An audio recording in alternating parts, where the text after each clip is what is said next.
चढ़ गया कोई और रंग ना चढ़ सके, तेरा नाम सीने पे लिखा हर कोई आके पढ़ सके।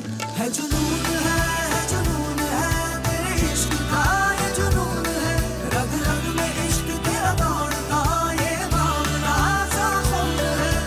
तूने ही सिखाया सच्चाइयों का मतलब, तेरे पास आके जाना मैंने जिंदगी का मकसद। सत्यमेव सत्यमेव सत्यमेव जयते, सच्चा है प्यार मेरा, सत्यमेव जयते, सत्यमेव सत्यमेव सत्यमेव जयते। नमस्कार, आदाब, खुशामदीद, सत्यमेव जयते। आप सभी का एक बार फिर इस शो पर बहुत बहुत स्वागत है। दोस्तों, आज हम बात करेंगे समाज में महिलाओं की सुरक्षा के बारे में, और इसीलिए आज हमारी ऑडियंस में सिर्फ मर्द हैं जिनको प्रोटेक्टर्स यानी रक्षक माना जाता है।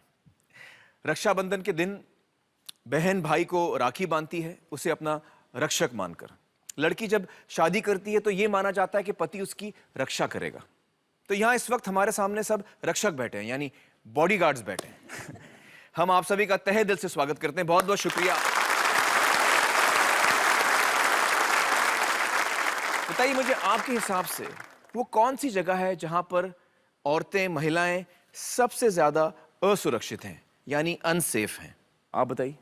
Local trains specially first class ज़्यादा अनसेफ रहती है। और कोई बताएगा मुझे? हाँ, आप बताइए। रात के वक्त में जहाँ पे सबवे बना हुआ है अंडरग्राउंड, सबवेज में। और आप बता रहे थे? हाँ, कॉल सेंटर्स, क्योंकि वहाँ पे एम्प्लॉयज़ लेट नाइट तक काम करते हैं। जी। तो आप में से ज्यादातर मर्दों का ये मानना है कि महिलाएं समाज में पब्लिक स्पेसेस में, यानी घर के बाहर, काम की जगह, बसेस, ट्रेन्स वगैरह ऐसी जगहों पर ज्यादा असुरक्षित हैं। मेरा भी यही मानना था। फिर मैंने सोचा कि पता करते हैं कि ये बात कितनी सही है। अब जब किसी महिला के साथ कुछ गलत होता है, हिंसा होती है, तो वो दो जगह जाती है, एक तो पुलिस स्टेशन और दूसरा हॉस्पिटल। बहुत सारी महिलाएं पुलिस स्टेशन नहीं जाती हैं, लेकिन इलाज के लिए अस्पताल जाना पड़ता है। इसलिए मैंने सोचा अस्पताल से ही शुरू करते हैं। मैंने अपनी टीम से कहा कि मेरे घर के नज़दीक जो अस्पताल है, बाबा हॉस्पिटल, वहाँ जाके पता करें।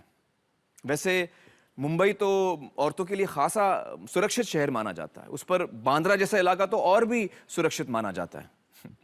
मैं आपको याद दिला दूं कि बांद्रा वो जगह है जहाँ तीनों खान रहते हैं। एक दिलवाला है, एक रंगीला है और एक तो बॉडीगार्ड है। यकीनन ये जगह तो औरतों के लिए सबसे ज्यादा सुरक्षित होनी चाहिए। चलिए आइए देखते हैं कि क्या सामने आया। मुंबई के भाभा हॉस्पिटल का कैजुअलिटी वार्ड। हर हॉस्पिटल की तरह यहां पर भी अनेक घायल आते हैं। इन घायल मरीजों में महिलाओं की एक बड़ी तादाद होती है और इनमें से ज्यादातर के घाव घरेलू हिंसा यानी डोमेस्टिक वायलेंस की वजह से होते हैं। हॉस्पिटल में हमारे कैजुअलिटी में करीब 40% महिलाएं हैं जो डोमेस्टिक वायलेंस से अफेक्टेड रहती हैं। औरतें पॉइजनिंग केसेस करके आती हैं, फ्रैक्चर केसेस आते हैं, वुंड्स रहते हैं, मुक्का मार जैसे चोट रहती है। प्रेग्नेंट महिलाएं भी आती हैं जो गिर गए बोलती हैं, और जनरली ये डोमेस्टिक वायलेंस केसेस होती हैं। जब हमलावर कोई और नहीं, अपना ही जीवन साथी हो, तो महिलाएं खुद को अपने ही घरों में कैसे सुरक्षित महसूस कर सकती हैं? तो दोस्तों, इस हॉस्पिटल के कैजुअलिटी वार्ड में टाइफॉइड, टीबी, मलेरिया या और अन्य बीमारियों की वजह से कम, घरेलू हिंसा की वजह से ज्यादा महिलाएं आती हैं। और ये सिर्फ एक शहर के, एक इलाके के, एक अस्पताल की बात है। अब मैं आपको कुछ आंकड़े दिखाता हूं।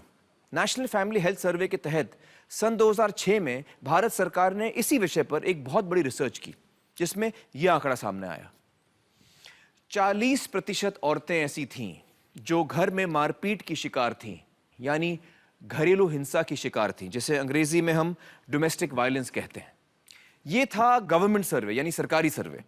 अब मैं आपको बताता हूं कि प्लानिंग कमीशन की फंडिंग से युगांधर एजुकेशन सोसाइटी ने 5 राज्यों में इसी विषय पर एक और सर्वे किया। उसमें यह सामने आया 84% महिलाओं के ऊपर कभी ना कभी उनके शौहर या शौहर के घर वालों ने हाथ उठाया है। युगांतर का आंकड़ा है 84% और सरकारी आंकड़ा है 40%। चलिए आंकड़ों में नहीं उलझते, दोनों के बीच का आंकड़ा लेते हैं 60%, या चलिए 50%। 50% का मतलब यह है कि हर 2 में से 1 महिला हमारे समाज में घरेलू हिंसा की शिकार है। मतलब घर के बाहर शायद ही आपको कोई छेड़े, शायद आपको कोई हमला करे, लेकिन घर में तो बहुत ज्यादा गुंजाइश है कि आप पर हमला होगा, आप पर हाथ उठेगा। 50% चांस है।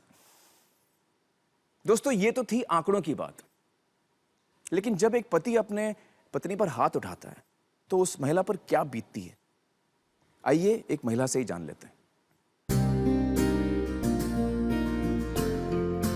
एक मध्यम वर्गीय परिवार में पली बढ़ी स्नेहलता जोश और उत्साह से भरपूर थीं। कॉलेज खत्म होते ही परिजनों ने अपनी लाडली बेटी की शादी अपनी ही बिरादरी के एक होनहार युवक से कर दी। अपने परिवार के आशीर्वाद के साथ स्नेहलता ने अपनी शादीशुदा जिंदगी की शुरुआत की। हर लड़की की तरह स्नेहलता ने भी अपने आने वाली जिंदगी से कई उम्मीदें बांध रखी थीं। लेकिन नई नवेली दुल्हन के सपने शादी के कुछ ही दिनों में चकनाचूर हो गए। उसकी उम्मीदों का सूरज डूब गया। स्नेहलता जी, बहुत बहुत शुक्रिया हमारे साथ जुड़ने का। धन्यवाद सर। मुझे बताइए कि शादी से पहले आपकी जिंदगी कैसी थी?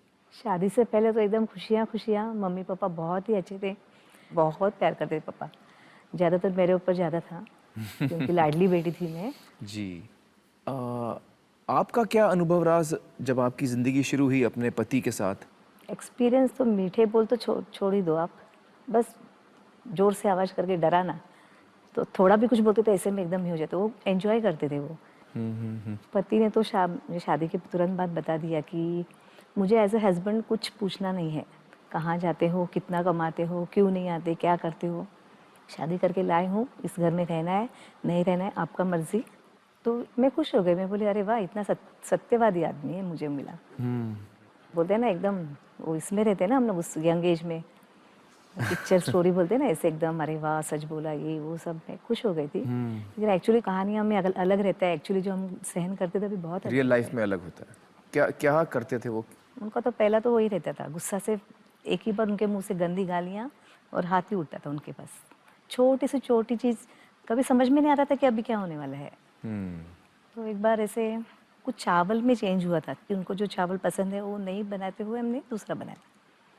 तो खाना उनको परोसा, फटाक से आके उन्होंने मुझे एक जोर से थप्पड़ दिया। बच्ची थी मेरे हाथ में, तुरंत नीचे मेरे हाथ से गिर गई। लेकिन हर बार छोटी बात से। हाँ, ये तो एक एग्जाम्पल है। ऐसे तो बहुत सारे, पूरा 20 साल की जिंदगी में हर एक दो नया एग्जाम्पल्स मैंने देखे उसके। एक तो रेस्ट्रिक्शंस तो बहुत थे, बाजू में किसी के साथ बात नहीं करने का, बाहर खड़ा नहीं रहने का, कहाँ जाने का नहीं, हंसने का नहीं, बोलने का नहीं, टीवी नहीं देखने का। कभी ऑफिस निकली तो उसके मन में है नहीं जाना, चलो बैठ जाओ घर में। आप काम करती थी? जी हाँ। कहाँ काम करती थी आप? प्रोविडेंट फंड ऑफिस में। तो सरकारी नौकरी थी आपकी? सरकारी नौकरी थी। तो वो तो पैसे कुछ देता ही नहीं था। वो बोलता था मैं पैसा देने वाला नहीं है, जो मैं देगा मेरी इच्छा है मैं दूंगा। तो मेरी पूरी सैलरी मेरी ननद लेती थी, वो घर चलाती थी, सास बीमार रहती थी इसलिए। तो एक दिन बोलते बोलते ऐसे किसी से मेरे घर में मालूम पड़ा। तो भाई एक दिन आया तो आके उसने मेरे को बोला नीचे आ जा। नीचे गई, दादा ने मुझे पैसे दिए, पैसे लेके मैं आई।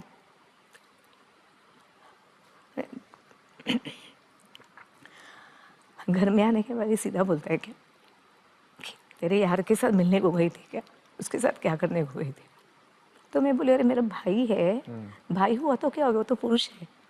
तो फिर वहाँ बोलता है तू किसी का नाम नहीं लेगी, मैके का नहीं, कोई तेरे घर में आएगा नहीं, कोई तेरे से बात नहीं करेगा। मैं कभी उसको ना जवाब नहीं देती थी। एक था उसको जवाब देना बिल्कुल पसंद नहीं था। जवाब देंगे तो और मारेगा? और मारेगा।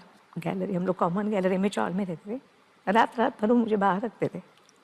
एक छोटी सी भी बात उसको, उसके बोलते ना, उसको नहीं अच्छी लगी या कुछ है तो तुरंत वो उधर से उधर ही फटाक से, हाँ उधर ही चला। मतलब हाथ उठाना एक आम बात थी उसके लिए? उसके लिए कभी भी हाथ उठा सकता है। उसके लिए रीजन नहीं चाहिए था उसको, दूसरे दिन नॉर्मल हो जाता था। ये हो गई ना, हाँ किया मैंने, इसमें क्या गलती है, मैं आदमी है उसका, मेरी औरतें में मार डालेगा, कुछ भी करेगा। तो एक बार ऐसे बाजू के रूम में शादी थी, तो हम लोग शादी से घर आए वगैरह, तो उनके लिए मैंने खाना पकाया था। तो इतने में ऐसे उनको खाना देने ही वाली थी, इतने में वो बैंड बाजा बजने लगा, तो सडनली मैं बाहर आ गई। बारात देखने के लिए आप हाँ, बाहर गैलरी में आ गई। तो धड़म धुड़म आवाज़ आने लगा, वो कुछ फेंक रहे हैं। मैं बोले क्या गिर गया? फिर मेरे को ध्यान में आया, मैं सहम गई। मैं बोले अरे बाप रे। मैं फटाक से अंदर गई और उसने एक मारा आपको? बोलता है किसको देखने गई थी, शादी में तो थी ना तू। मैं उसके दिल में ऐसे कभी क्या आएगा बोल नहीं सकते थे। लेकिन उस दिन मैं बहुत डर गई कि क्योंकि हो गया उस दिन सोई हुई थी मैं, फिर रात को ऑल ऑफ सडन ऐसे मेरे को ये हुआ, तो मैं बोली कौन है? तो ये पकड़ा रहा था, तो गला पकड़ा गला दबाया, तो तुरंत सब उठ गए, ससुर वगैरह आ गए। ससुर बोले अभी तू एक काम कर, तू थोड़ा बाहर जाके रुक, उसको हम लोग सुलाते शांत करते। दूसरे दिन सुबह मुझे बोला अभी तू निकल यहाँ से, वो आज तेरे को छोड़ने वाला नहीं है। पुलिस स्टेशन में जाके एनसी करा। ससुर ने आपको बोला ससुर ने कि बोला, पुलिस स्टेशन में जाके कंप्लेंट करा? स्टेशन वाले मैंने बोले कि चलो हम लोग तुरंत उसको जाके पकड़ के मारते। बहुत डरी हुई थी ऐसे पूरा, तो मेरा प्यार उभर आया वो टाइम। नहीं नहीं नहीं नहीं, उसको मार मत, खाली समझा उसको। एक्चुअली ऐसा लगता है उसको बार एक बार मार पड़ती ना उसको, तो शायद मालूम पड़ता कि मारना क्या होता है। फिर उस दिन मैं सीधी मेरे माँ के पास चली गई, फिर माफ़ी वगैरह मांगी कि ऐसे वापस दोबारा वो नहीं करेगा। वापस चले मैं वहाँ पे, फिर रिपीट। ऐसे नहीं कि जहाँ स्टॉप लास्ट तक, जब तक मैं थी तब तक तो स्टॉप हुआ ही नहीं। आपने ये सब बर्दाश्त क्यों किया? मतलब जो मारते थे आपको वो? मैं सोचती थी शायद आज नहीं कल बच्चे होने के बाद ठीक हो जाएगा, आगे जाके ठीक हो जाएगा। कभी तो उसको मेरे अच्छाई की बोलते ना कदर हो जाएगी, कदर हुई। कि मेरी औरत अच्छी है, मैं क्यों ऐसे करता हूँ। लेकिन वो कभी मैं कोशिश करती रही आखिर। तो आखिर में फिर कैसे रुका ये? आखिर में हम लोग का एक बार ऐसे मई महीना शायद था, 7th 8th में थी मेरी लड़की। हम लोग बेटी का ये बुक्स को ऐसे कवर लगाते बैठे थे। हम कवर काटने के टाइम घंटा लाया वो लड़की को, वो जाके टीवी देखने लगी, तो वो उसको गंदी गाली देने लगा, बहुत गंदी गाली। अपनी बेटी को? बेटी को। तो मैंने इतना ही बोला कि उसको गंदी गाली मत देना, सिर्फ इतना ही मैंने बोला। सीधा आके बोलता तेरे को कैंची से काट डालेगा तेरा जीभ। मैं वहाँ से एकदम गिर पड़ी, मेरे को मालूम ही नहीं कि क्या हुआ। मतलब उसने जो आपको धमकी दिया, आप उससे- बेहोश हो गए उससे डर के? मैं ऐसे समझ बैठी कि काट दिया उसने से। उसके बाद तबीयत एकदम ऐसे डाउन डाउन होती गई, भूलना भी बंद हो गए से। तो आप बोल नहीं पा रहे थे? इस डर से डर से कि नहीं बोल सकते। बाद में फिर हिंदुजा में मुझे एडमिट किया, उधर मुझे मेजर अटैक था वो। ब्रेकडाउन था Totally- एक किस्म से? टोटली ब्रेकडाउन था। फिर उस टाइम मैंने भी सोचा ये लास्ट ये है, बाहर निकली और फिर डाइवोर्स के लिए अप्लाई किया। बोला कुछ नहीं देगा तुझे, मतलब कुछ नहीं चाहिए मुझे, कुछ नहीं मैंने उससे लिया, सिर्फ डाइवोर्स लिया और बाहर निकली। इस वक्त आपकी शादी के कितने साल हो चुके थे? 15-16 साल। 15-16 साल तक आपने ये सहन किया? ये नहीं होना चाहिए एक्चुअली। मैंने की बहुत गलती की, मैंने उसको सपोर्ट किया। एक्चुअली बोलते ना गुनाह सहन करने वाला गुनहगार है, वो सच बात है। मैंने उसको गुनाह करने के लिए और आगे आगे बढ़ाया। आज आपको क्या लगता है जो आप बोल रही हैं मैंने गलती की, तो मतलब आपको क्या करना चाहिए था? बाहर निकलना चाहिए ना, जब ज़्यादा होते जाता है। जब वो आपको मार रहे हैं? हाँ मारे, बाहर निकलो। दुनिया में बहुत सा ऐसे है कि हम इंडिपेंडेंटली आप जी सकते हो, समाज, लेकिन ऐसे वक्त आता है कि कोई किसी का नहीं रहता है। बहुत मुश्किल से ये ज़िंदगी मिलती है, उसको गंवाना नहीं चाहिए। बिल्कुल सही कहा। मुझे बताइए कि आजकल आप क्या कर रही हैं? आजकल मैं कविता लिखती हूँ, बच्चों को पढ़ाती हूँ। इसके अलावा छोटे मोटे लेख लिखती हूँ पेपर में। जर्नलिज्म का काम किया है मैंने। तो आप पत्रकार भी हैं इस वक्त? जी हाँ, और उसमें फर्स्ट क्लास आई, 67 मार्क मुझे फर्स्ट टाइम वाह, हुआ। क्या बात। और आगे आपका क्या प्लान है, क्या करना है आपको आगे? आगे मुझे लॉ करना है, तो अभी ऐसे बहुत एक कॉन्फिडेंस आ गया कि मैं जो सोचती हूँ मैं करती हूँ, और आप होता है कर मेरे हाथ सकती से। हैं, बिल्कुल। वही ज़िंदगी और बहुत लंबी है, ये गया वो कुछ नहीं था, 16 साल क्या है, अभी तो बहुत सारी ज़िंदगी पड़ी है फिर। चलिए स्नेहलता जी, बहुत हिम्मत दिखाई आपने और हमारी दुआएं हमेशा आपके साथ रहेंगी। बहुत बहुत शुक्रिया हमारे साथ बातचीत करने का। Thank you so much. दोस्तों आइए मिलते हैं हम अपनी दूसरी मेहमान से।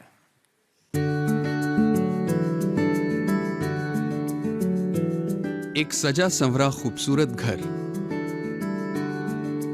दो प्यारे होनहार बच्चे और एक अर्थपूर्ण जीवन। रश्मि आनंद न सिर्फ एक कामयाब लेखिका हैं, बल्कि वे दिल्ली पुलिस के महिला सलाह केंद्र में घरेलू हिंसा से जूझ रही महिलाओं और बच्चों की काउंसलिंग भी करती हैं। रश्मि खुद एक अरसे तक घरेलू हिंसा की शिकार रह चुकी हैं। इस खिलखिलाती हंसी के पीछे छिपी है एक साहस भरे संघर्ष की दास्तां।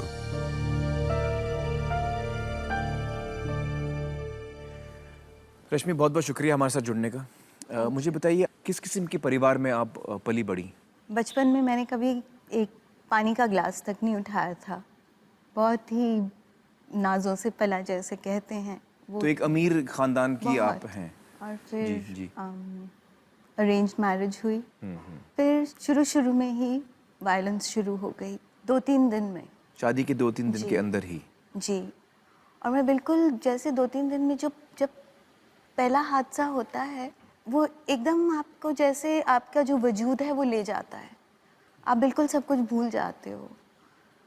और वो पहली बारी मेरे हस्बैंड बहुत रोए, मैंने बहुत गलत किया। फिर उसके बाद कम रोए और फिर और कम। और क्या वजह थी कि आपके पति आप पे हाथ उठाते थे? कोई कारण नहीं होता इसके लिए। तैयार नहीं हो तो थप्पड़ मारो, खाना नहीं ठीक है तो थप्पड़ मारो, और अगर गलती से भी कोई चीज़ की बहस कर लो वो तो फिर हड्डी पे ही निकलेगा। फिर जब मैं 3 महीने की प्रेग्नेंट थी तो मुझे उन्होंने फर्स्ट फ्लोर से नीचे सीढ़ियों से फेंका। I almost lost my baby.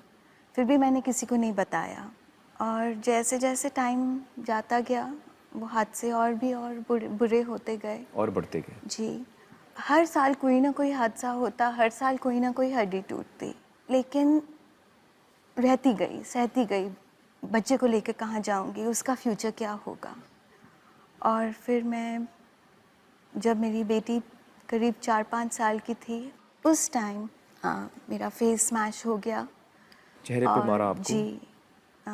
हड्डियाँ टूटी। उस टाइम फिर मैंने डिसाइड किया कि मैं छोड़ दूंगी, मैं नहीं रह सकती ऐसे। फिर मैं अपनी बेटी को लेके गई कलकत्ते, जहाँ पे मेरे पेरेंट्स थे। उसी दौरान my husband came and sorry कभी नहीं होगा। और उन्होंने आके जी, आपके मेरे माँ बाप से माफी मांगी, पैर पड़े, कभी नहीं ऐसे होगा। तो मैं वापस चली गई, लेकिन कहीं ना कहीं उनके जहन में एक डर बैठ गया था कि ये छोड़ देगी मुझे। अच्छा, अब वो थोड़ा डरने जी। लगे कि so he made sure that I was expecting again. बस फिर 2 बच्चे हो गए। फिर कहती गई अपने आप को, बस अब तो 2 बच्चे हैं, अब कहाँ जाऊंगी उनको लेके। तो इसका आपके बच्चों पर क्या असर हुआ? छोटा वाला जो था लड़का वो बहुत सहम गया था। उसने बहुत ज्यादा देखा, बहुत ज़्यादा देखा, अपने बाप को, अपने माँ को मारते हुए। मारते सब कुछ। और फिर उसने बात करना बंद कर दिया। उसके मानसिकता पे असर होने लगा जी। बच्चे के ऊपर, 5 साल के बच्चे के ऊपर। उस टाइम मैंने सोचा बस और नहीं लूँगी। अगर मैं खुश नहीं हूँ, मैं किसी को खुश नहीं रख सकूँगी, अपने बच्चों को तो डेफिनेटली नहीं। बिल्कुल। पहले मुझे अपने आप को इतना स्ट्रॉन्ग करना है कि मैं अपने बच्चों को स्ट्रॉन्ग कर सकूँ। जी जी। एक औरत जब अपने लिए जीती है ना, तो सब कुछ बर्दाश्त करती जाती है, लेकिन अपने बच्चे को सफ़र जब देखती है सफ़र करते हुए, वो बर्दाश्त नहीं होता। और मैं निकल गई। उसके बाद मैं वापस नहीं गई। मेरे हस्बैंड ने हर चीज़ ट्राई करी मुझे वापस लाने की। मेरे बारे में इतनी चीज़ें इन्होंने फैलाई, कैरेक्टर असैसिनेशन, वो तो एक नॉर्म है। तो मतलब पति के लिए ये सबसे आसान चीज सबसे होती है आसान कि चीज। लड़की, औरत जो है मेरी, इसको एक तो मैं मार रहा हूँ, हाँ। जब वो बोलती है मैं तुमसे मार नहीं खाना चाहती हूँ, मैं तुमसे अलग होना चाहती हूँ, तो वो कहता है कि इसका कैरेक्टर ठीक नहीं है। लेकिन मैं बिल्कुल दृढ़ थी कि मैं वापस अब नहीं जाना। मेरे को ये लिखवा लिया, तुम कभी नहीं लड़ोगी, मेरे को कुछ नहीं दिया, मैंने हर चीज़ साइन कर दी। आपको बस छुटकारा चाहिए मुझे था कि बस। भाई मुझे पैसे नहीं चाहिए, मुझे आप माफ करो। मुझे, मेरे में हिम्मत भी नहीं थी लड़ाई करने की। मेरे बेटे की हालत इतनी बुरी थी, या तो मैं हील करती या मैं फाइट करती। उस टाइम फाइट की हिम्मत नहीं थी।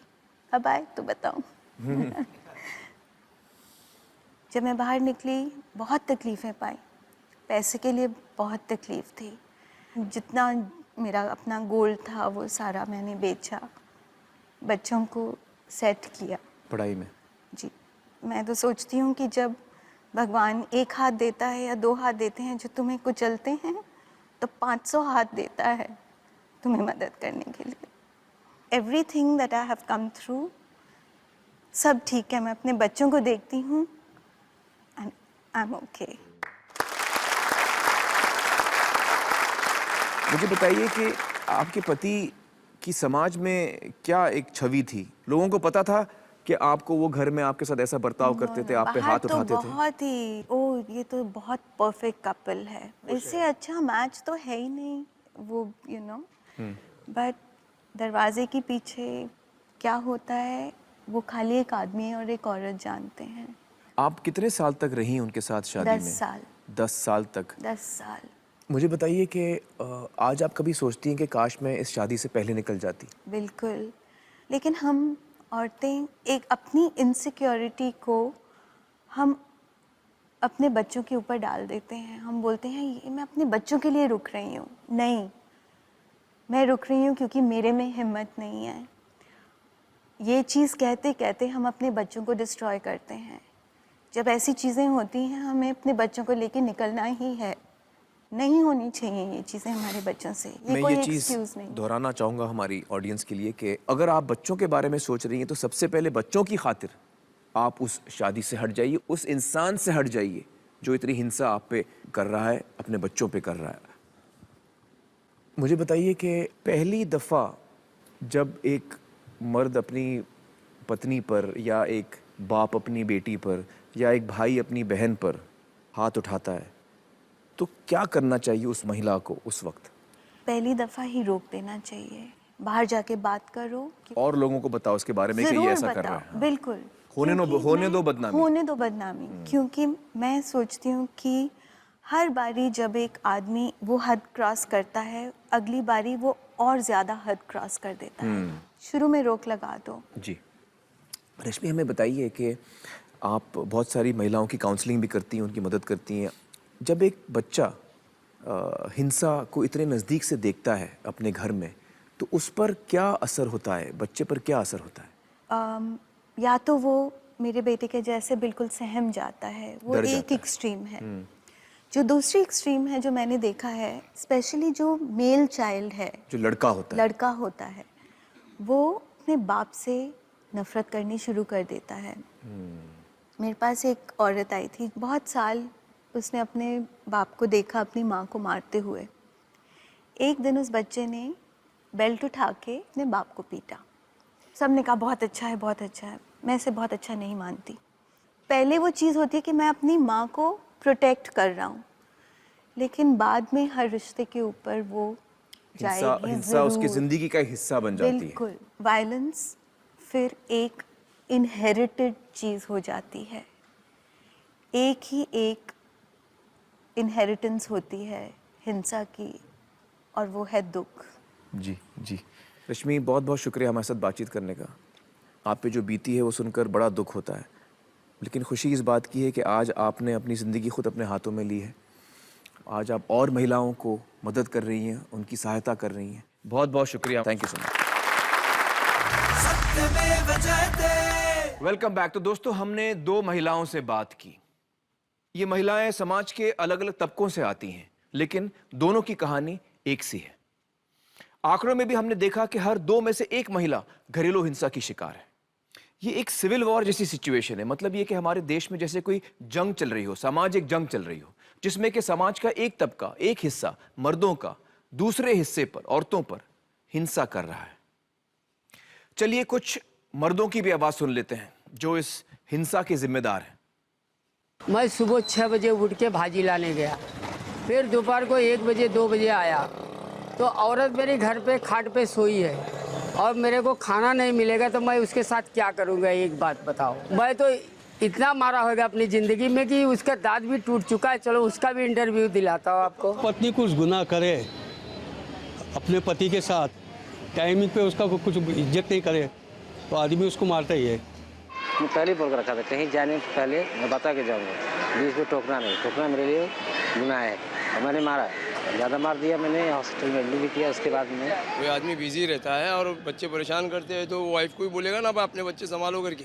मेरी वाइफ को जब मैं एक लाफा मारता हूँ तो वो नाराज़ हो जाती है, तो फिर उसको पान ला के खिला देता हूँ तो नॉर्मल हो जाती है भाई। तो 15 साल में आपने कितनी बार लाफा लगाया होगा? महीने की 1-2 बार पकड़ ही लो भाई, काय को झूठ बोलूँ। 15 साल में 2 बार? नहीं, महीने में, मंथली बताया भाई मैं आपको, साल ईयरली नहीं बताया। कहीं ऐसा हो गया कि अपने ने कोई बात बताया और उसके ऊपर कहीं अमल नहीं हुआ तो वैसे इसके अंदर गुस्से में आके कभी कभी हाथ उठाने की नौबत आई और हाथ उठाया। जो चीज़ करने नहीं बोलता है आदमी तो भी वो करती है, वो टाइम पे हाथ उठाता है कोई भी आदमी। बहुत गुस्सा आता तो मैं 1-2 थप्पड़ दे देता हूँ। दोस्तों ये सोच कहाँ से आती है? क्यों मर्दों को लगता है कि उनका जन्मसिद्ध अधिकार है कि वो औरतों पे हाथ उठा सकते हैं, जो चाहे कर सकते हैं? ये मानसिकता समझने के लिए आइए बात करते हैं कमला भसीन जी से, जो संगत नाम की संस्था के साथ जुड़ी हुई हैं और पिछले 42 सालों से महिलाओं के मुद्दों को लेकर काम कर रही हैं। बहुत बहुत शुक्रिया हमारे साथ जुड़ने का कमला जी। मुझे बताइए कि ये सोच, ये मानसिकता कहाँ से आती है? इसको हम लोग अपनी ज़बान में कहते हैं पितृसत्तात्मक सोच है। पितृसत्ता एक सोशल सिस्टम है जो औरत को कमतर समझता है, मर्द को बेहतर समझता है। जी जी। पिदरशाही कह लें, पेट्रियार्की कह लें। जी जी। आप किस पर हाथ उठा सकते हैं? कोई मर्द अपने बॉस पर तो कभी हाथ नहीं उठाता, अपने से सीनियर पर तो उसका हाथ कभी नहीं उठता। जी।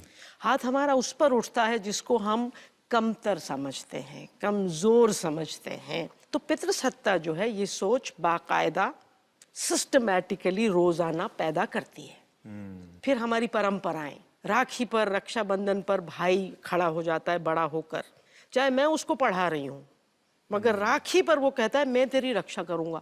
अरे तेरी रक्षा मैं 15 साल से कर रही हूँ भैया, तेरी नाक जब से बह रही थी, मगर राखी पर मुझे फिर वहीं लाके खड़ा कर दिया जाएगा कि तू नीचे है, रक्षा तेरी ये करेगा। एक बहुत अच्छा उदाहरण है करवा चौथ का त्योहार। अब करवा चौथ औरत रखती है ताकि मेरे पति को कुछ गलत ना हो जाए, उसको लंबी उम्र लगे, उसे लंबी उम्र लगे। अगर यही सोच है तो फिर अमेरिका के सब पतियों को तो मर जाना चाहिए था अब तक, क्योंकि करवा चौथ ही करवा चौथ नहीं रखते।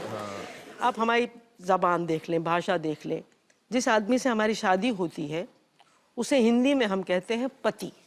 जी। अब आप देखें पति का मतलब क्या? ओनर, मालिक, करोड़पति, जो करोड़ का मालिक है। करोड़पति, करोड़ का मालिक, करोड़ का मालिक, लखपति, लाख का मालिक। बेशक। तो पति का मतलब स्वामी, मालिक। और लॉजिकली आप देखें कि अगर एक स्वामी है तो लॉजिकली दूसरा क्या है? दास है। आपकी जबान में हस्बैंड वाइफ के रिश्ते के लिए कोई और दूसरा लफ्ज ही नहीं है, तो भाई क्यों ना मारे? वो मालिक है और मार के उसको ठीक जगह रख सकता है। तो इस सोच को कैसे बदलें? देखो, जहां तक औरतों के सोच को बदलने की बात है, हम लोग बहुत सालों से उस पर काम कर रहे हैं। पिछले 15-20 साल से मेरी तो जो खास चीज़ है वो ये है कि अब लड़कों और मर्दों को बदलना होगा। क्योंकि मारता कौन है? मर्द। ज्यादा हिंसा कौन करता है समाज में?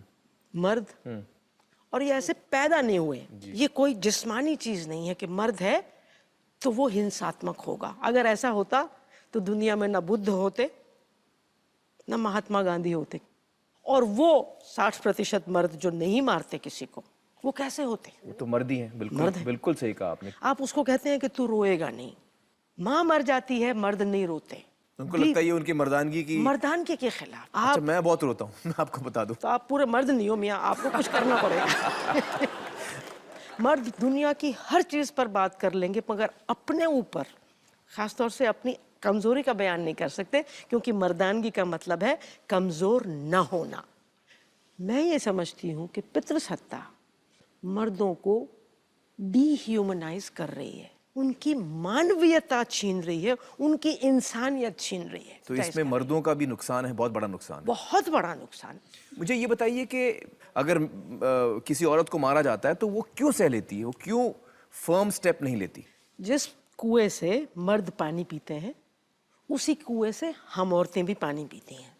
तो अगर मर्द पितृसत्तात्मक हैं तो हम भी पितृसत्तात्मक हैं, क्योंकि हमें भी तो यही सिखाया है, हमारे मजहब ने यही सिखाया है, हमारी संस्कृति ने यही सिखाया है, परंपरा ने यही सिखाया है।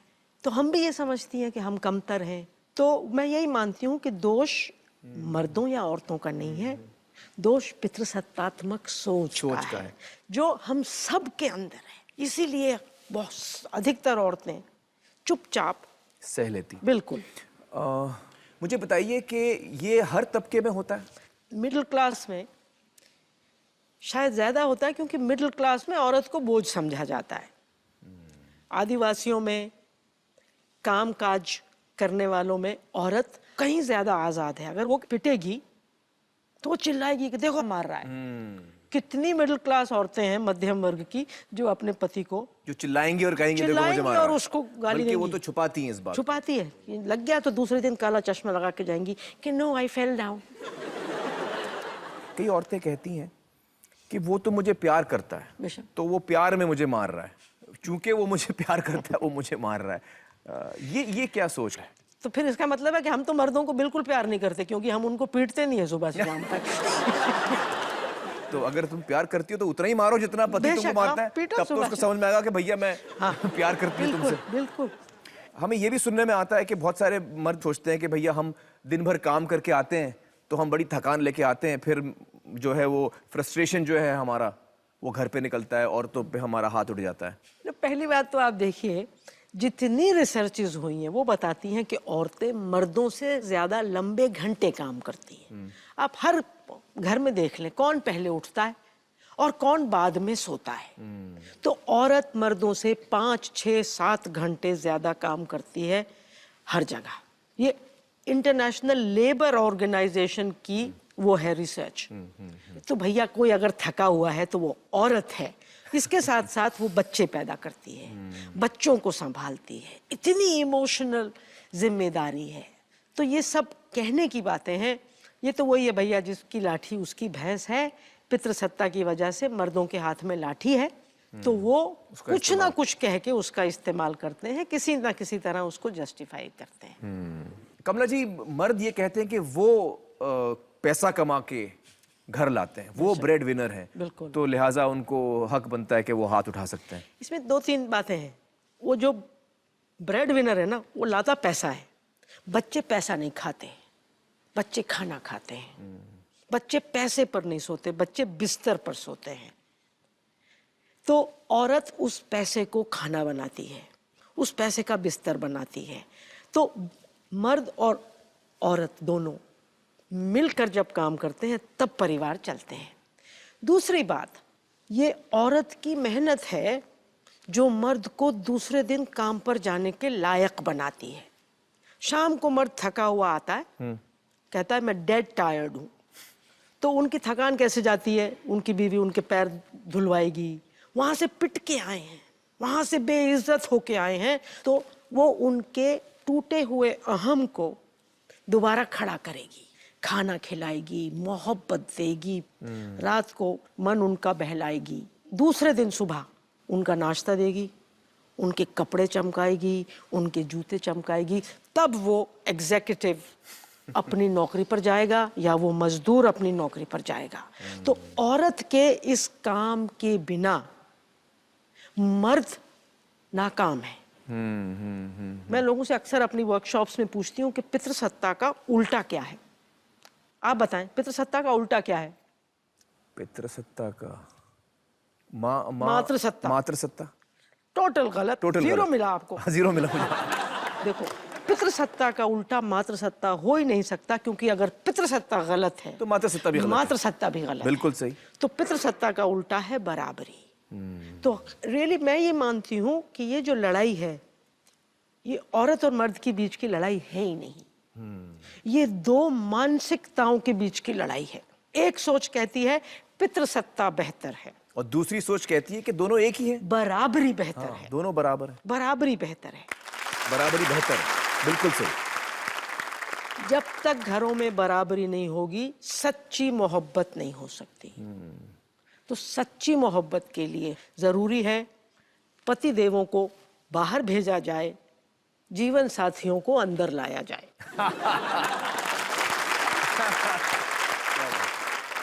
और जब आप दोनों को साथी नुमा जीवन बिताते आपके बच्चे देखेंगे, तो आपके बेटे दानव नहीं मानव बनेंगे, और आपकी बेटियां दासियां नहीं बराबर की इंसान बनेंगी। वाह, तब मोहब्बत होगी।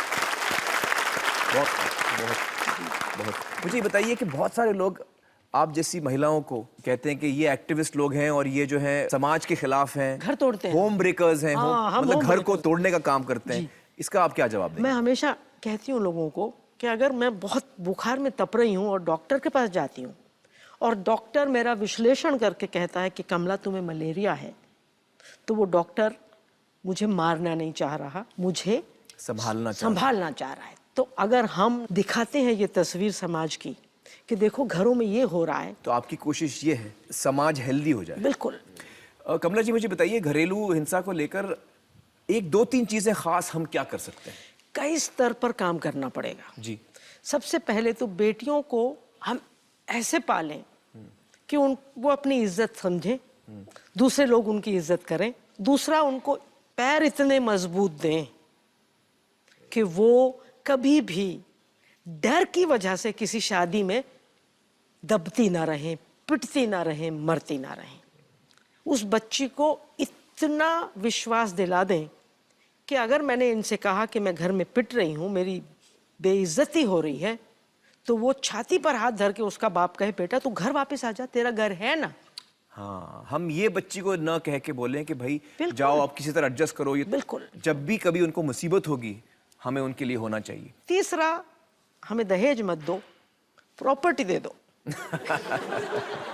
दहेज मत दो, मतलब घर का 5% पैसा देके हमें भेज देते हैं। हाँ। हमारे भाई को 95% 90% मिल जाता है, तो प्रॉपर्टी बेटियों को दी जाए। बिल्कुल बिल्कुल। और फिर अगर होती है घरेलू हिंसा और परिवार उनको नहीं वापस लेते, तो सरकार की जिम्मेदारी है, समाज की जिम्मेदारी है कि शेल्टर होम्स हों ऐसी औरतों के लिए, ऐसी लड़कियों औरतों के लिए। बिल्कुल। 24 घंटे की हेल्पलाइंस हों कि तुम फोन करो और हम तुम्हारे दरवाजे पे आ जाएंगे, क्योंकि तुम जब पिटती हो पूरे हिंदुस्तान की इज्जत घटती है। वाह, क्या बात है। तो वो बात है। बहुत बहुत शुक्रिया कमला जी हमारे साथ बातचीत करने का। Thank you so much.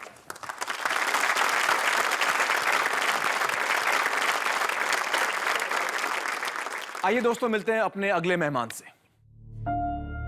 घरेलू हिंसा से पीड़ित महिलाओं को सुरक्षा और इंसाफ दिलवाने के लिए सन 2005 में एक कानून पास किया गया, protection of women from domestic violence act. Haryana के भिवानी जिले में कई महिलाओं को इस कानून के जरिए अपने अधिकारों की लड़ाई लड़ने की हिम्मत मिली है, और ये मुमकिन हुआ है वहां के superintendent of police B Satish Balan की कोशिशों से।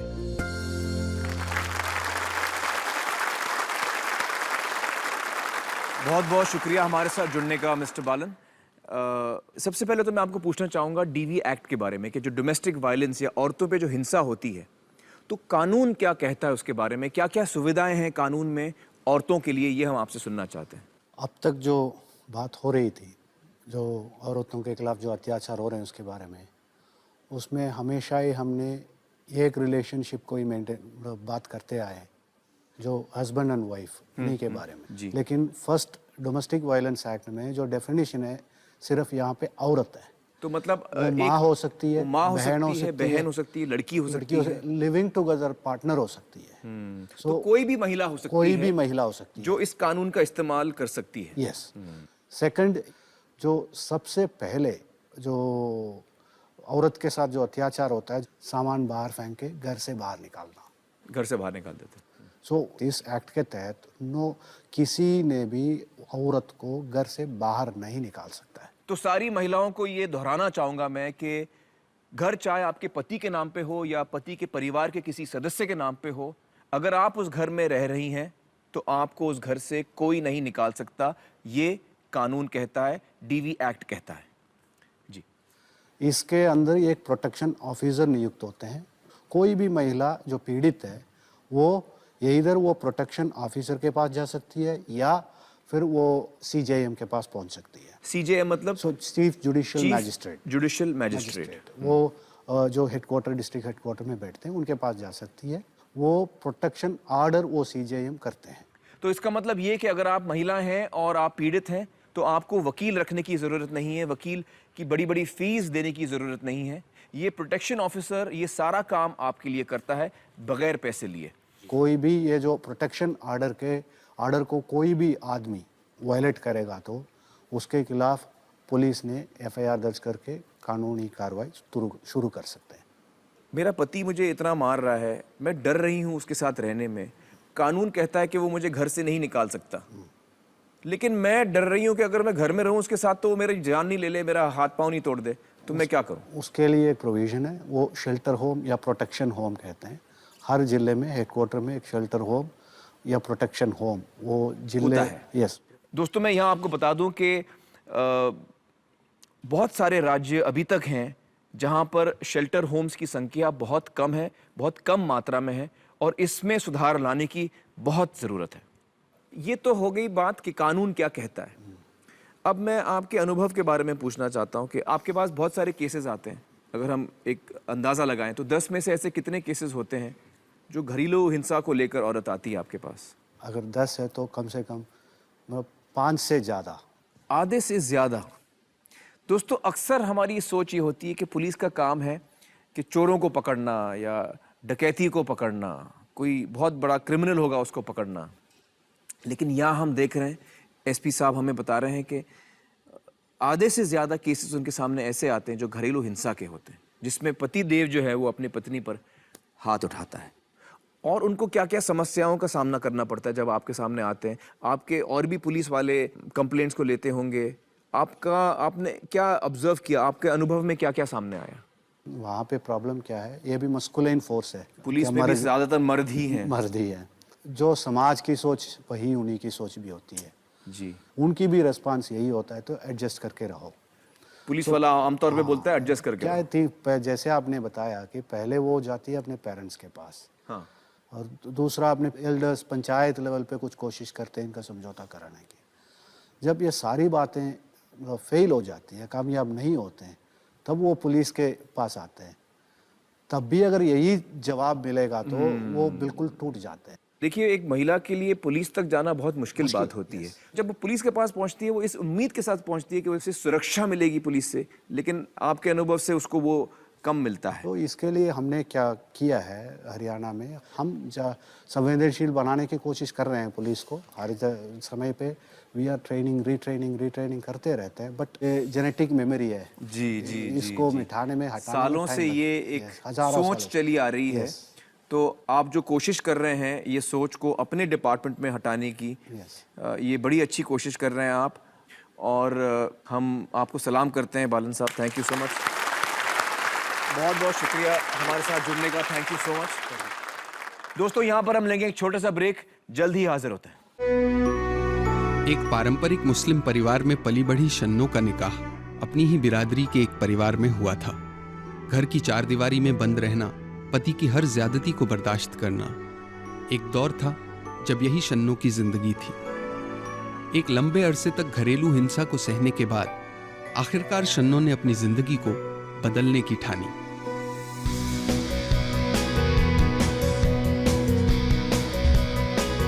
दबी सहमी लाचार शन्नो बन गई शन्नो ड्राइवर।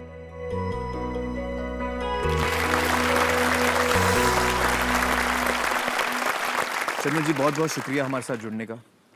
मुझे बताइए घरेलू हिंसा का सामना आपने भी किया, बहुत सालों तक किया, उसके बारे में आप हमें कुछ बताना चाहेंगी? सर मेरी शादी 1992 में हुई थी और फर्स्ट ईयर में मतलब फर्स्ट साल में मेरी एक बेबी हो गई थी। उसके बाद सेकंड बेबी जब मेरी हुई थी तो एक दिन मेरी छोटी बेटी को बहुत फीवर हो रहा था, बहुत बुखार था, तो मैं उसके कपड़े चेंज कर रही थी और मैंने दरवाज़ा खोलने में सिर्फ 2 मिनट लगाए थे। वो 2 मिनट के पीछे ना उन्होंने पहली बार मुझे इतना मारा था कि पूरा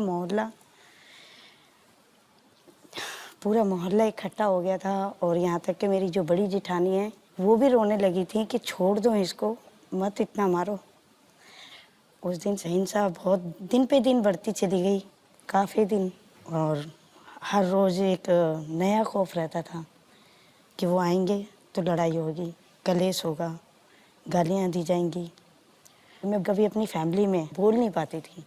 अपने माँ बाप को, अपने परिवार को आप बोल नहीं पाती थी? जी, और मेरे पापा इतना मुझे प्यार करते थे क्योंकि मैं 3 भाइयों के बाद हुई थी, दुआओं की थी। तो बेशक मैं गरीब घर से थी लेकिन मैं बहुत लाड प्यार से पाली गई थी।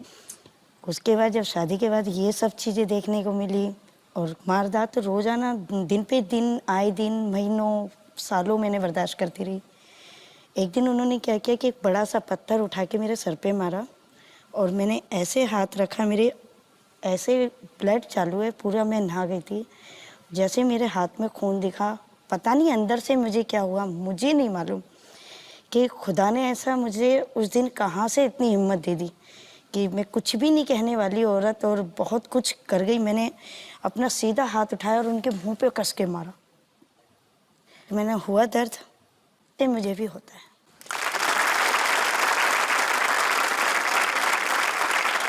आपने जब अपने पति को एक दफा मारा, उसके बाद आइंदा कभी भी उन्होंने आप पे हाथ उठाया? नहीं। तो वो रोज मारते थे आपको, लेकिन एक जब आपने थप्पड़ मारा उसके बाद उनकी मार बंद हो गई? जी सर।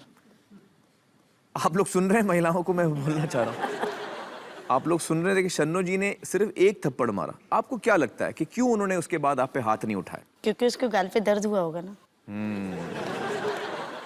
ये बहुत अहम बात है सारी महिलाओं के लिए जो इस चीज़ से गुजर रही हैं। हम ये नहीं कहते कि आप हाथ उठाइए किसी पर, लेकिन हम ये ज़रूर कहेंगे कि आप उस इंसान को, ये आप उसको जाहिर करिए, बहुत ही खुले अंदाज से जाहिर करिए कि अब मैं ये नहीं सहूँगी। जी सर। फिर क्या हुआ? फिर कुछ साल अच्छे से थोड़े से फिर गुजरने लगे तो अल्लाह ने उनको उठा लिया था। अल्लाह ने इस धरती से बुला लिया तो फिर तो मैंने सोचा अब मैं क्या करूं। हालांकि मुझे पैसा भी कमाना है तो अपने बच्चों को पढ़ाई भी देनी है, देखभाल भी करनी है हाँ बच्चों जी। की। तो मेरी बेटी की जो टीचर है उसने एक पैम्पलेट दिया आज़ाद फाउंडेशन का, तो मैंने पढ़ा, मुझे लगा कि मुझे कुछ अलग करना है क्योंकि मुझे ड्राइवर बनना ही था। तो ये पैम्फलेट में लिखा था कि वो ड्राइविंग की ट्रेनिंग देंगे आपको? जी, लेकिन थोड़ा यहाँ तक कि 6 महीने कहाँ जो अपनी जिंदगी के 6 महीने आपको ट्रेनिंग में देना है, उस वक्त आप कमा नहीं पाएंगी। जी, तो मेरी बड़ी बेटी को पढ़ाना बिल्कुल पसंद नहीं है, लेकिन उसने बहुत सारे बच्चों को टीचिंग यानी कि ट्यूशन देती थी। ट्यूशंस के लिए वो देती थी। और मेरी फ्रेंड है सना, उनके यहाँ कुकिंग करके आती थी। तो आपकी बेटियों ने काम किया? जी सर। उस दौरान? जी सर। ताकि आप ड्राइविंग सीख सके? जी सर। और इसमें मैं बोलना चाहूँगी कि हर माँ बाप अपने बच्चों का तो करते ही करना है, फर्ज है उनके पे। लेकिन मैं एक इतनी खुशनसीब माँ हूँ कि जब मुझे बच्चों ने मुझे यहाँ तक पहुँचाया। वाह, क्या बात, क्या बात। और मैं ड्राइवर बनी और ड्राइवर बनने के बाद मैंने जब दिल्ली पुलिस से सेल्फ डिफेंस सीखा, सबसे बड़ी बात मेरे को जो वहाँ से मिली कि अपनी सुरक्षा कैसे खुद करना। जी सर। वो ट्रेनिंग मिली आपको? वो ट्रेनिंग मुझे मिली दिल्ली पुलिस से? दिल्ली पुलिस से। तो मुझे बहुत मतलब उससे आत्मविश्वास जो मेरा था अंदर, कॉन्फिडेंस बढ़ा आपका? Yes sir. कहाँ तक मैं पुलिसों से ना भी बात नहीं कर पाती थी। अभी अल्लाह का शुक्र है कि पुलिस आ जाए चाहे मनी स्टेट आ जाए आप सामना कर सकती हैं किसी जी का भी। बिल्कुल, और मैंने किया है। तो ड्राइवर बनने के साथ साथ मैं बहुत मजबूत इंसान भी बनती जा रही हूँ। वाह। पहले मैं पहचानी जाती थी अपने वालिद के नाम से, अब शादी हो गई तो शौहर के नाम से। अब जो मेरी पहचान है वो है मेरे ड्राइवर। मैं ड्राइवर हूँ, शन्नो ड्राइवर। वाह, क्या बात है। अब आप क्या सोचती हैं कि जो समाज है, समाज की तरफ से क्या क्या चीज़ें आती हैं औरतों पर आपको क्या लगता है?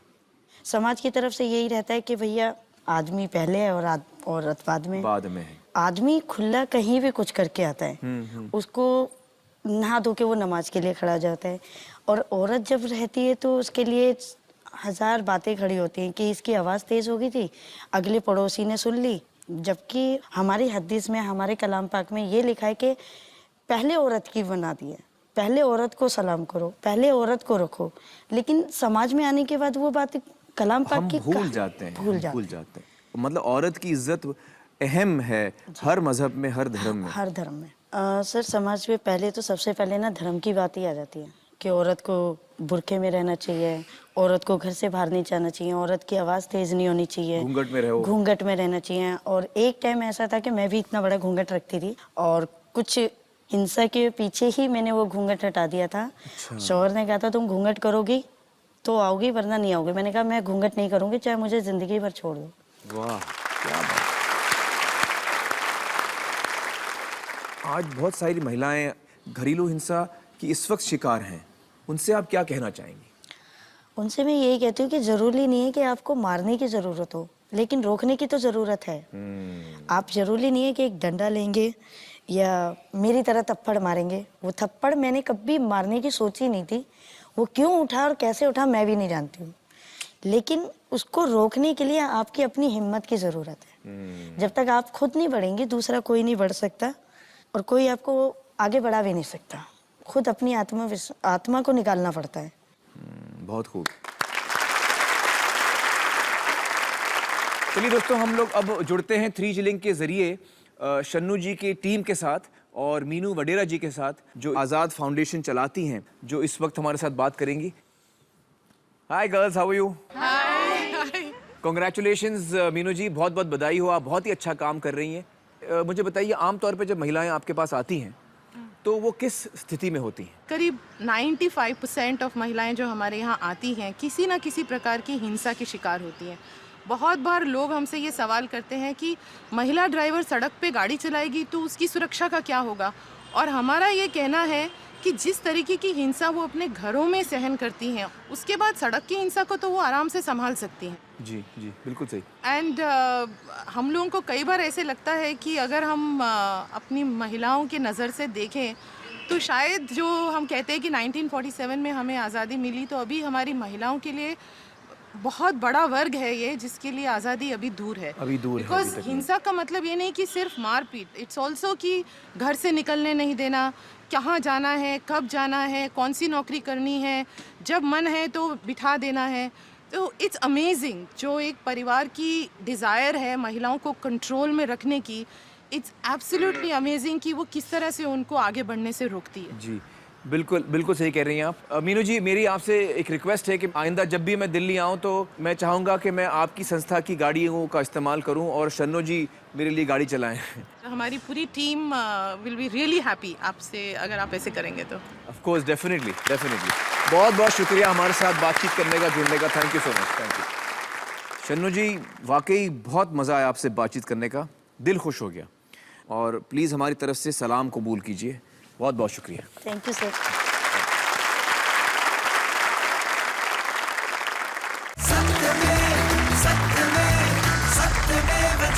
वेलकम बैक दोस्तों। घरेलू हिंसा का जो मर्ज है वो हम मर्दों की वजह से ही शुरू हुआ है। इसके जिम्मेदार हम मर्द ही हैं और इसका इलाज भी हमें ही निकालना है।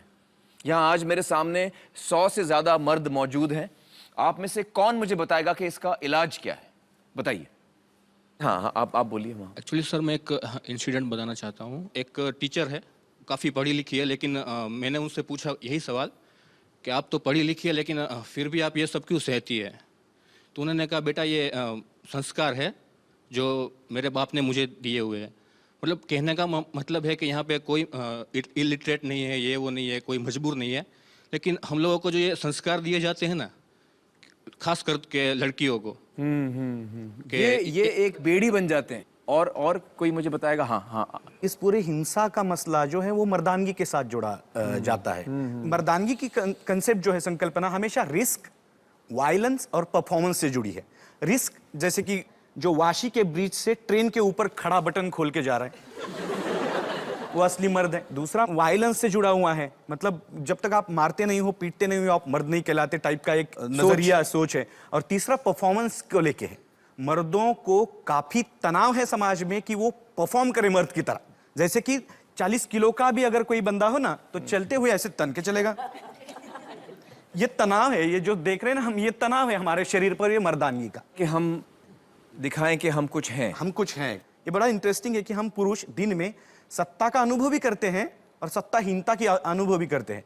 तो मैं अगर मंत्रालय में काम करता हूं और विरार में रहता हूं, तो जाते हुए हर एक महिला को नहीं पीटता हूं, नहीं, या किसी महिला सेक्रेटरी को जाके नहीं पीटता हूं। विरार में अंधेरे में लाइट चली जाती है, तो जॉइंट फैमिली है, तो उसमें से अपनी वाली बीवी को पकड़ के उसको पीटेगा, उसको मारता है वो। तो उसको जहन में बिल्कुल उसके सेंस है कि मेरी सत्ता कहां पे चलती है। मुझे लगता है कि हमें मर्दानगी की डेफिनेशंस को फिर से बदलना होगा। एक मर्दानगी नहीं हो सकती है ना दुनिया में जी, तो कई मर्दानगियां हो सकती है। ऐसे कई सारे मर्द हैं, पेड़ों को पानी दे रहे हैं, बच्चों को संभाल रहे हैं, फूलों की चिंता कर रहे हैं। तो ऐसे कई सारी मर्दानगियों को शायद हमें ढूंढना होगा और उनको विजिबल बनाना होगा, जो शायद मेरे सबसे बड़ा उदाहरण तो हमारे सामने गांधी जी का है जी, कि उन्होंने कभी किसी पे हाथ नहीं उठाया और वो हमेशा हिंसा के खिलाफ रहे हैं, लेकिन उनसे मजबूत मर्द कोई नहीं है। और बदलाव के लिए काफी सारी चीजें हैं। जैसे मुझे लगता है कि ये सोचो उसके बारे में, सोचो कि मैं क्या कर रहा हूं। का पुरुष बनना है कि हम 4 दिन छुट्टी पे गए तो हमारे घर वाले कहें कि यार अच्छा हुआ ये चला गया है ना, सुकून आ गया। हमको ऐसा पुरुष बनना है। हम कैसे बाप बनना चाहते हैं, हम घर में चले जाएं, घर में घुसे तो हमारे बच्चे चूहे बन जाए, कॉकरोच बन जाए, यहाँ छुप जाए। पिता के लिए सबसे गर्व की बात ये होती है जब वो घर में आता है तो बच्चे उसको गले लगाते। पत्नी खुश होती है कि आप घर आ गए, कि ये कि यार चलो 4 दिन गया तो 4 दिन मेरी पिटाई नहीं होगी, अच्छा हुआ चला गया, अब थोड़ा मैं फ्री हो गई हूँ, टीवी ऑन करती हूँ। हमारे पिताजी के साथ हमारे रिलेशन कैसे है, जरा हम याद करके देखिए। वो कायम तनाव वाले रहे। मेरे पिताजी 76 साल के हैं। मैं एक बार उनको झप्पी आपने एक दफा ली है सिर्फ? अच्छा, एक बार भी नहीं ली? 10 साल कोशिश कर रहा हूँ, बात नहीं बनी। तो ये रिलेशन मेरा और मेरे बेटे का नहीं होगा। हमें किस तरह का बाप बनना है? What are we losing as men? We are losing good relations. हम हिंसक है, हमारा रिलेशन खराब है, हम हारते जा रहे हैं। इस आइडिया के साथ रहो यार। बदलाव की आइडिया इतनी खराब नहीं है। रुका हुआ पानी ना बू मारता है, गंदगी मारता है। बहता पानी गंद नहीं मारता है। पुरुषों को यह समझना है बदलाव तो होना ही है। आपकी मर्जी हो चाहे आपकी मर्जी ना हो, और नहीं है तो आप शन्नो जी हैं, उनके हाथ है और वो आएगा। हाँ। मैं पहले हिंसा के बारे में सोचता था तो ऐसा लगता था कि अरे जो मर्द बीबी को नहीं मारता वो मर्द कैसा होगा और पति नहीं कहलाएगा, और जो बीबी मार नहीं खाती वो पत्नी कैसे कहलाएगी। और जब से मैं कुछ पढ़ने लगा और मैं खुद सोचने लगा कि मैं उस औरत की जगह में जाके बैठा और क्या महसूस होगा, और कोई घर में का कोई भी आदमी मुझे मारा तो मैं क्या महसूस करूंगा। तो ऐसा सोचते सोचते मुझे लगा कि ये हिंसा बहुत ही खतरनाक है और जिस जगह में औरतें बैठती है वो तो बहुत ही खतरनाक है। तो मैंने कोशिश की कि थोड़ा थोड़ा सुन लूँ मेरी बीवी का कुछ जो भी मायने है, और जो भी बात करेगी उसको मैं गौर किया और उसके साथ आनंद से रहने लगा। अभी तो मैं बीवी को कभी मारता नहीं, और गुस्सा तो आता है किस किस बात पे, पर गुस्सा रोकने की बहुत सारे तरीके भी सीख चुका सामने है। कभी पढ़ लेना है, कभी उल्टी गिनती करना है, ऐसे बहुत सारे। तो अब मैं बीवी को मारता भी नहीं, और घर में अब मेरी इज्जत ज्यादा से ज्यादा बढ़ गई है और मैं अभी खुश रह रहा हूँ। क्या बात। जो प्यार से भरा है वही तो परिवार है, जो फूल सा खिला है वही तो परिवार है। परमेश्वर बना घूमे पति वो बेकार है, जो दोस्त बन निभाए वही तो सच्चा यार है।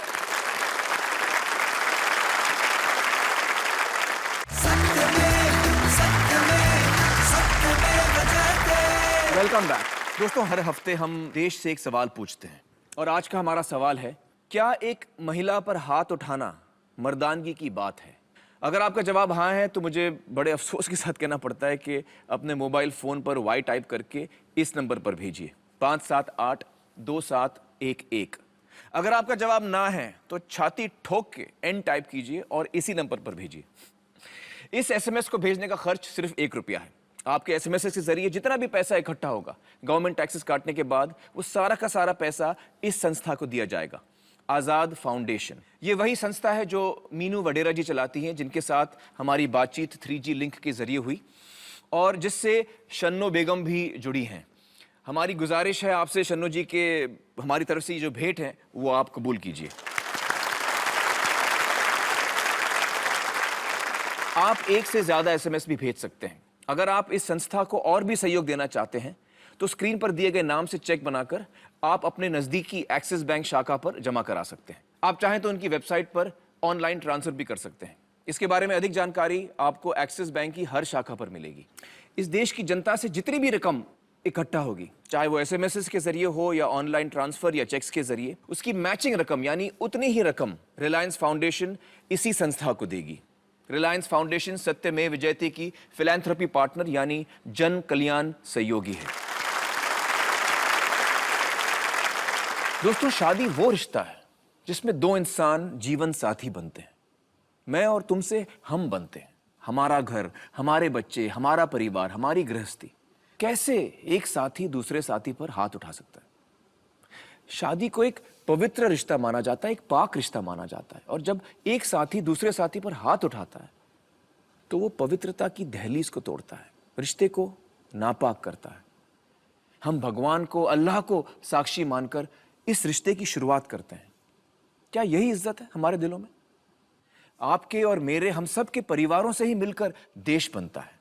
परिवार स्वस्थ और खुश होगा तभी देश स्वस्थ और खुश होगा। आइए इस देश की नींव को और मजबूत बनाएं। जय हिंद, सत्यमेव जयते।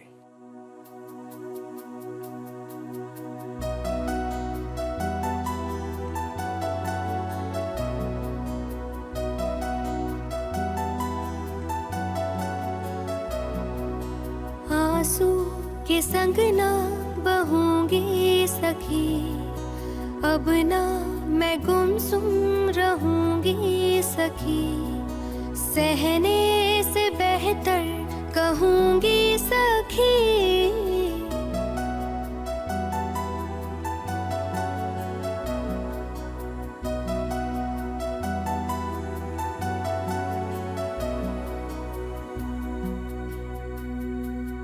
तन के घाव पे मरहम हया का, मन का घाव है प्यासा दवा का। तन के घाव पे मरहम हया का, मन का घाव है प्यासा दवा का।